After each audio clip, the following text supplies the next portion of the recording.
contrasted starkly with the situation in the Egyptian army. The retreating Egyptian army did not carry much water with it. Thousands, or perhaps even 10,000s of Egyptian soldiers died during 1967 because they lost their units and they were cut off from water supplies. They have to walk 200 kilometers. No sleep, no food, no water, no medicine, nothing at all. It's likely that in the Sinai, the Egyptians suffered more casualties to heat than to enemy action. By Friday, June 9th, the Egyptians had been driven back across the Suez Canal. Israel had captured Jerusalem and the West Bank from Jordan after 2 days of bitter fighting. Yet the Israeli and Syrian armies had still not engaged. The theater of war would now move to Israel's northeast border with Syria, the Golan Heights. This mountainous area was vitally important because it gave Syria a near-impregnable defensive position. The Syrian exploits the nature of the Golan Heights. It's very steep, and they use the slope to build 3 lines of fortifications. To have any chance of success against the Syrians, the Israelis needed to concentrate all their available forces. The most important factor there was that the Israelis had already finished with both the Egyptian and the Jordanian fronts, and they had diverted all their power to the Syrian front. This rusting, shell-splintered half-track testifies to the bloody struggle that occurred here. But by Saturday, June 10th, Israel had taken the Golan Heights. Much of that success came down to the Israelis' ability to hit concealed Syrian artillery positions. How did they know where to strike? The answer lies in the extraordinary story of Eli Cohen, Israel's most famous spy.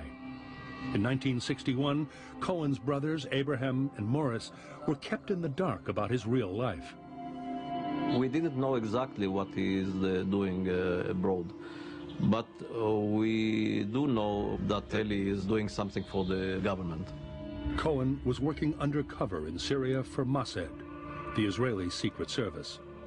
We needed desperately to have somebody to work for us there, to give us information when they will attack us. And Cohen's upbringing in Egypt helped maintain his cover. He was a Jew who came from an Arab country, and he knew very well Arabic. Cohen, Agent 088, was known in Syria as Kamal Amin Tabet. He became close friends with General El Hafez, the president, and incredibly was appointed a member of the country's high command. He was given a free hand and access to all the positions everywhere. He was even escorted by military commanders to visit positions, and he had drawn detailed plans. So secure was his access that he was able to pose for this photograph during a visit to the Golan Heights with Syrian military officials. All the while, he was gathering valuable information for his real bosses. But Cohen's luck would soon run out. In January 1965, he was caught sending a coded transmission from his home in Damascus. I think that this lemon was squeezed too hard, and this is why he was found. Cohen was interrogated by Syrian intelligence, tortured, and put on public trial. I thought that the Mossad will succeed to rescue him. Then suddenly they said they're going to hang him. On May 18, 1965, the Cohen family watched in horror as his execution was broadcast live on Syrian television. We lost our world. We didn't know what to do. But what had Cohen's espionage actually achieved? One famous story recounts that after Cohen's tour of artillery positions on the Golan, he made a strong recommendation to the Syrian high command.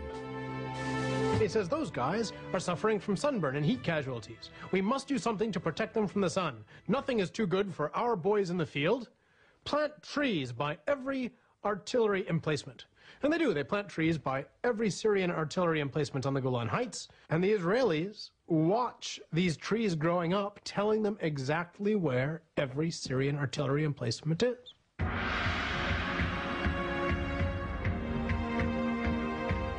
Can this story really be believed?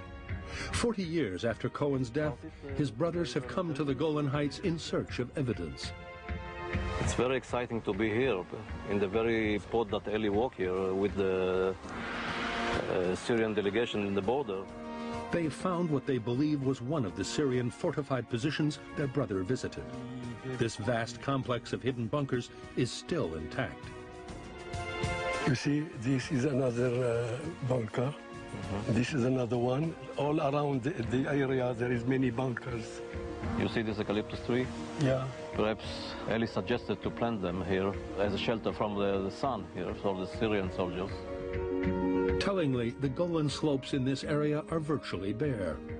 But around the bunker complex today, there are many mature eucalyptus trees. This would suggest that Eli Cohen succeeded in helping the Israelis to pinpoint Syrian artillery positions.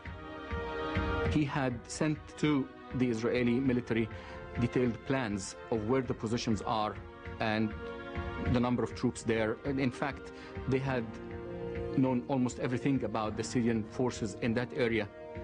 Though Cohen died 2 years before the Six-Day War, he undoubtedly influenced its outcome. Yet even with this invaluable intelligence, much more blood would be spilt before Israel had conquered the Golan Heights.